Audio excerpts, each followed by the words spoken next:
Глава 14.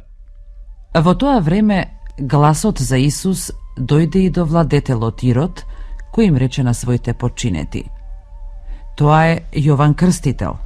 Тој воскреснал, па затоа преку него действуваат чудесни сили.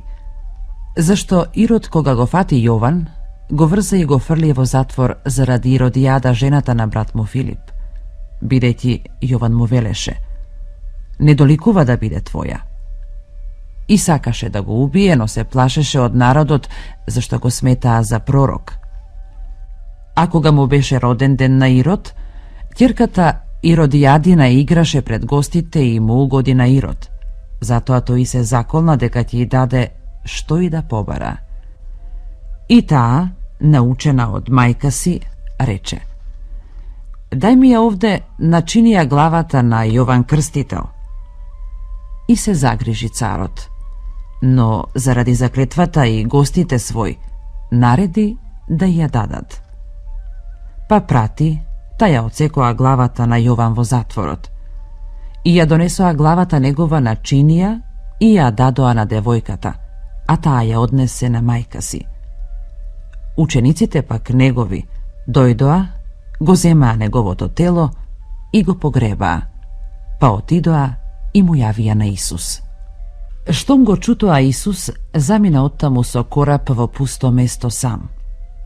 А народот, штом дозна за тоа, тргна по него пеш од градовите. И кога излезе Исус, виде многу свет и се смилува над нив и ги излекува нивните болни.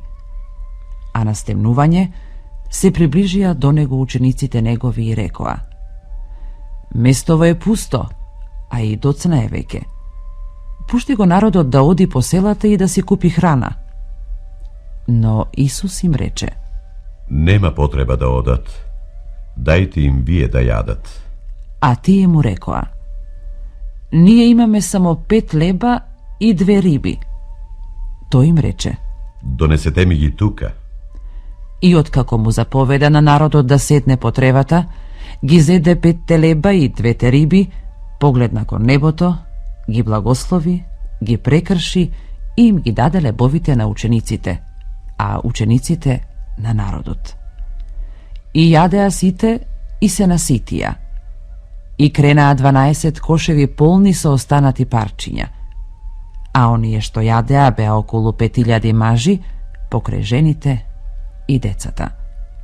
И веднаш ги повика Исус учениците своји да влезат во кораб и да минат на другата страна пред него, додека тој да го распушти народот. Па штом го распушти народот, тој се искачи на планината за да се помоли насамо. И таа вечер остана таму сам. А коработ беше веќе на сред море и брановите го удираа зашто ветрот дуваше спротивно. Но на 4-та стража преку ноќта дојде Исус кај нив, одејќи по морето. А учениците штом го видоа како оди по морето, се уплашија и рекоа: тоа е привидение, и од страф извикаа. Но Исус веднаш почна да зборува со нив и им рече: Не бојте се. Јас сум. Не плашете се. А Петар одговарајќи му рече: Господи, ако си ти, заповедај да дојдам кај тебе по водата. И Исус му рече: Дојди. Па штом излезе од коработ, Петар тргна по водата за да оди кај Исус. Но кога го виде силниот ветер, се уплаши, почна да тоне и извика: Господи, спаси ме! Исус веднаш му подаде рака, го фати и му рече: Маловернику, зошто се посомнева? И кога влегоа во коработ, ветрот престана.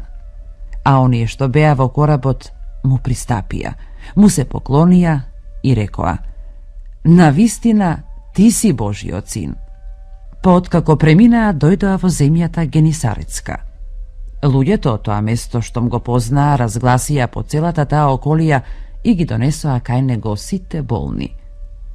И го молеа да се допрат барем до крајот од неговата облека.